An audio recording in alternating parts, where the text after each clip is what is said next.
कामगार union federation के संस्थापक अध्यक्ष श्रमिक नेता अभिजीत राणे की उपस्थिति में मुख्यमंत्री श्री देवेंद्र जी फडणवीस को मुख्यमंत्री नियुक्त किए जाने पर बोरीवली पूर्व रेलवे स्थानक क्रमांक 1 विभाग कमेटी के रिक्शा चालकों ने जश्न मनाया। इस अवसर पर अभिजीत राणे ने उपस्थित रिक्शा चालकों को संबोधित किया और आश्वासन दिया कि अपने स्टैंड से संबंधित कोई भी समस्या हो तो वे कार्यालय आकर बताएं, वे उसका समाधान अवश्य करेंगे। Auto rickshaw taxi owners union के उपाध्यक्ष चंद्रकांत राउत, तुकाराम नाइक, समाधान गायकवाड़, उमेश सावंत, प्रवीण मोहिते, विलास पाटिल, देवाड़ीगा, महेश मोरे सहित अन्य अधिकारी उपस्थित थे। मोठ्या संख्येने उपस्थित झाला त्याबद्दल मी बडक ऑटो रिक्षा चालक मालक युनियनच्या माध्यमातून आपल्या सगळ्यांचे मनापासून आभार आणि धन्यवाद व्यक्त करतो।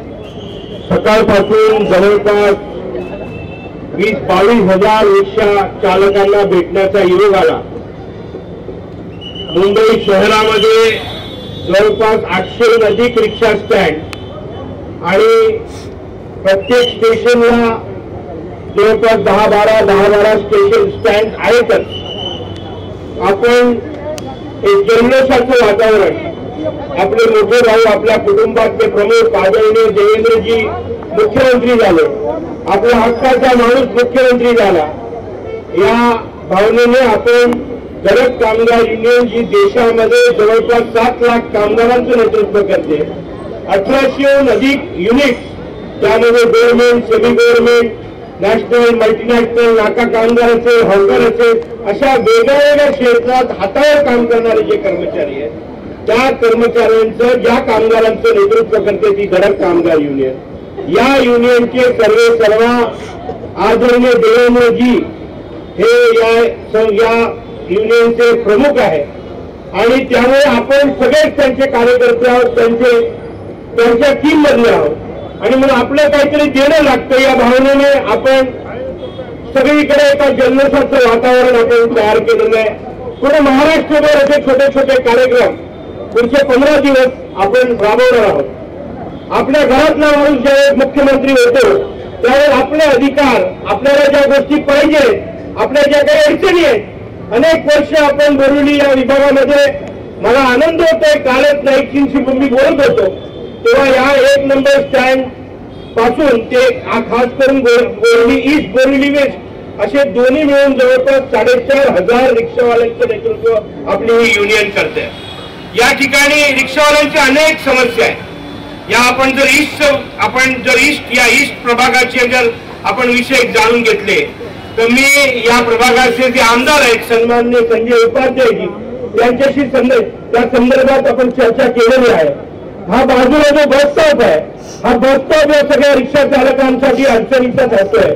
मी आपल्या सगळ्यांना आश्वासित करतो की जे काही आपण दिलेले ज्या काही मुद्दे आहेत हे प्रामुख्याने जेवढे मुद्दे आहेत ते सगळे मुद्दे तरीच लावीत। आपण ज्या नेतृत्वाला आपण आपल्या हातात धरलेला आहे त्याचं नाव देवेंद्र फडणवीस आहे। निश्चितपणे जो विश्वास, जो शब्द आपल्याला देतात ते पूर्ण करतील आणि मी या ठिकाणी आपल्या सगळ्यांच्या समस्या जाणल्या आहेत, ऐकून घेतल्या आहेत आणि निश्चितपणे आपल्या सगळ्यांना आश्वासित करतो की आपल्या ज्या समस्या त्या सगळ्या निश्चितपणे पूर्ण होतील। देवाभाऊ पूर्ण ताकदीने तुमच्या मागे आहेत, हातावर काम करणारे जेवढी लोक आहेत त्यांच्या मागे आहेत आणि मला विश्वास आहे नाईकजींची संपूर्ण टीम बोरिवली परिसरामध्ये, बोरिवली स्टेशनच्या आसपास काम करणारे, हातावर काम करणारे रिक्षा चालक मालक, काही टॅक्सी चालक मालक आहेत, त्यांचं पूर्ण कोऑर्डिनेशन नाईकजींच्या माध्यमातून फार चांगल्या पद्धतीने होत आहे। रिक्षाचं पासिंग असेल, पोलिसांच्या समस्या असतील, आरटीओशी रिलेटेड समस्या असतील, अशा अनेक समस्या युनियन लीडर किंवा युनियनचं कार्यालय आणि तो कर्मचारी किंवा तो कामगार याचं एक ऋणानुबंध असतो। युनियन एक चळवळ आहे, युनियन एक मिशन आहे जे नातं कधीच संपत नाही। रोज आपल्याला लढायचं असतं, रोज आपल्याला हक्क आपले मागायचे असतात, आपल्या मागण्या कधीच पूर्ण होत नाही। त्यामुळे आपलं जीवन हे संघर्षमय जीवन असतं आणि या संघर्षमय जीवनामध्ये आज आपल्याला एक मोठा सूर्यप्रकाश मिळालेला आहे, दिसतोय, उजेड झालेला आहे। आता तो उजेड कशा पद्धतीने आपण त्याचा फायदा करून घ्यायचा आहे हे आपल्या सगळ्यांना फार चांगल्या पद्धतीने माहिती आहे। मला वाटतं आपण सगळे एवढे सक्षम आहोत की आपले अधिकार आपण कसे हिसकवायचे, कसे मागून घ्यायचे आपल्याला कळतं.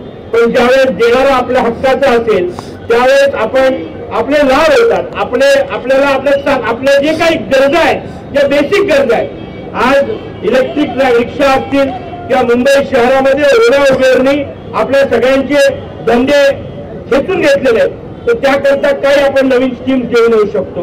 असं बऱ्याचशा गोष्टींवर माझं या पर्टिक्युलर या प्रभागाचे जे खासदार आहेत आणि केंद्रीय वाणिज्य मंत्री पियुष गोयलजी त्यांच्याबरोबर प्रदीर्घ चर्चा झालेली आहे. CSRच्या माध्यमातून रिक्षा चालकांना आपण काय फायदे देऊ शकू यावर सविस्तर चर्चा झालेली आहे. आता ती चर्चा आपण पुढच्या टप्प्यावर महाराष्ट्राचे जे ट्रान्सपोर्ट मिनिस्टर आहेत आता प्रताप सरनाईकांच्या कालच त्याची गोष्ट झालेली आहे, त्यांच्याबरोबर आपण विचार विनिमय करू. त्याचबरोबर महाराष्ट्राचे मुख्यमंत्री हे सर्व आहे, हे सगळे निर्णय ते घेणार आहेत. मी तुम्हाला परत आश्वासित करतो, आपल्या ज्या ज्या काही मागण्या आपण मला लेखी स्वरूपात दिलेल्या आहेत त्या सगळ्या तडीस घेऊन जाण्याकरता गडक ऑटो रिक्षा चालक मालक युनियन फार खंबीर आहे आणि तुमच्या सगळ्या समस्या या पूर्णपणे तडीस देईल एवढा विश्वास देतो. आपल्याला मी तुम्हाला सांगेन, मी घोषणा देईन, लढेंगे, आपण बरोबर जितेंगे, लढेंगे.